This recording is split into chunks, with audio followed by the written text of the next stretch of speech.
ಕಲ್ಪತರು ಕಲಾವಿದರು ಆಲೂರು ಇವರ ವತಿಯಿಂದ ಕನ್ನಡ ರಾಜ್ಯೋತ್ಸವದ ಪ್ರಯುಕ್ತ ಕನ್ನಡ ಕಲರವ ಕಾರ್ಯಕ್ರಮವು ನವೆಂಬರ್ 1ರಂದು ಆಲೂರಿನಲ್ಲಿ ನಡೆಯಲಿದೆ. ಸತತ 3 ವರ್ಷಗಳಿಂದಲೂ ಕನ್ನಡ ರಾಜ್ಯೋತ್ಸವವನ್ನು ವಿಭಿನ್ನವಾಗಿ ಆಚರಿಸಲಾಗುತ್ತಿದೆ. ಈ ಬಾರಿ ಆಲೂರಿನ ಶ್ರೀರಾಮ ಭಜನ ಮಂದಿರದ ರಂಗಮಂದಿರದಲ್ಲಿ ಕಾರ್ಯಕ್ರಮ ನಡೆಯಲಿದೆ. ಸಂಜೆ 6 ಗಂಟೆಯಿಂದಲೇ ಅದ್ದೂರಿ ಸಾಂಸ್ಕೃತಿಕ ಕಲಾವಿಭವ, ಖ್ಯಾತ ಗಾಯಕರಿಂದ ಸಂಗೀತ ರಸಮಂಜರಿ, ಜಾದು ಜಾತ್ರೆ ಹಾಗೂ ಯಕ್ಷ ನಕ್ಷತ್ರ ಟ್ರಸ್ಟ್ ಕಿರಾಡಿ ಇವರ ಸಾರಥ್ಯದಲ್ಲಿ ಯಕ್ಷಗಾನ ಕಾರ್ಯಕ್ರಮ ನಡೆಯಲಿದೆ.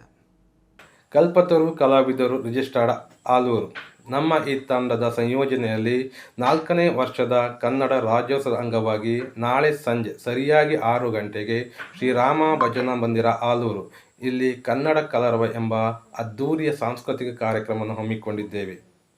ಈ ಕಾರ್ಯಕ್ರಮದಲ್ಲಿ ಪ್ರೌಢಶಾಲಾ ವಿದ್ಯಾರ್ಥಿಗಳಿಂದ ನೃತ್ಯ ವೈಭವ, ಸಂಗೀತ ಕಾರ್ಯಕ್ರಮ, ಸತೀಶ್ ಹೆಮ್ಮಾಡಿಯವರ ಜಾದು ಜಾತ್ರೆ ಹಾಗೂ ಸುಪ್ರಸಿದ್ಧ ಕಲಾವಿದರ ಕೂಡುವಿಕೆಯಲ್ಲಿ ಅಭಿಮನ್ಯು ಕಾಳಗ ಹಾಗೂ ಇಂದ್ರಜಿತು ಕಾಳಗ ಎಂಬ ಪ್ರಸಂಗವನ್ನು ಆಡಿ ತೋರಿಸಲಿದ್ದಾರೆ.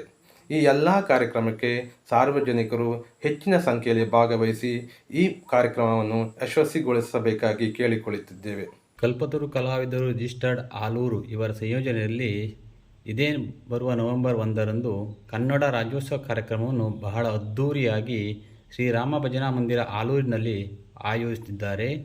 ಸಂಜೆ 6 ಗಂಟೆಗೆ ಸರಿಯಾಗಿ ಸರಕಾರಿ ಪ್ರೌಢಶಾಲಾ ಆಲೂರು ಇಲ್ಲಿನ ವಿದ್ಯಾರ್ಥಿಗಳಿಂದ ಅದ್ದೂರಿಯ ನೃತ್ಯ ವೈಭವ ಹಾಗೂ ಹೆಸರಾಂತ ಗಾಯಕರಾದ ಸುಪ್ರೀತ್ ಸಪಲಿಗ ಹಾಗೂ ವಿಜಯಲಕ್ಷ್ಮಿ ಮೆಟ್ಟಿನಹೊಳೆ ಇವರಿಂದ ಸಂಗೀತ ರಸಮಂಜರಿ ಕಾರ್ಯಕ್ರಮ ಹಾಗೂ ಅಂತಾರಾಷ್ಟ್ರೀಯ ಖ್ಯಾತಿಯ ಜಾದೂಗಾರ ಸತೀಶ್ ಹೆಮ್ಮಾಡಿ ಮತ್ತು ತಂಡದವರಿಂದ ಜಾದು ಜಾತ್ರೆ ಹಾಗೂ ಕನ್ನಡ ನುಡಿಗಾಗಿ ಅಂದು ನಮ್ಮೊಂದಿಗೆ ಪ್ರೊಫೆಸರ್ ಪವನ್ ಕಿರಣ್ ಅವರು ಹಾಗೂ ನಮ್ಮೂರ ಸಾಧಕರಿಗೆ ಸನ್ಮಾನ ಕಾರ್ಯಕ್ರಮ ಹಾಗೂ ದಕ್ಷಿಣೋತ್ತರ ಜಿಲ್ಲೆಯ ಸುಪ್ರಸಿದ್ಧ ಕಲಾವಿದರ ಸಂಗಮದಲ್ಲಿ ಯಕ್ಷ ನಕ್ಷತ್ರ ಟ್ರಸ್ಟ್ ರಿಜಿಸ್ಟರ್ಡ್ ಕಿರಾಡಿ ಅವರ ಸಾರಥ್ಯದಲ್ಲಿ ಇಂದ್ರಜಿತು ಕಾಳಗ ಮತ್ತು ಅಭಿಮನ್ಯು ಕಾಳಗ ಎಂಬ ಯಕ್ಷಗಾನ ಪ್ರದರ್ಶನ ನಡೆಯಲಿರುತ್ತದೆ.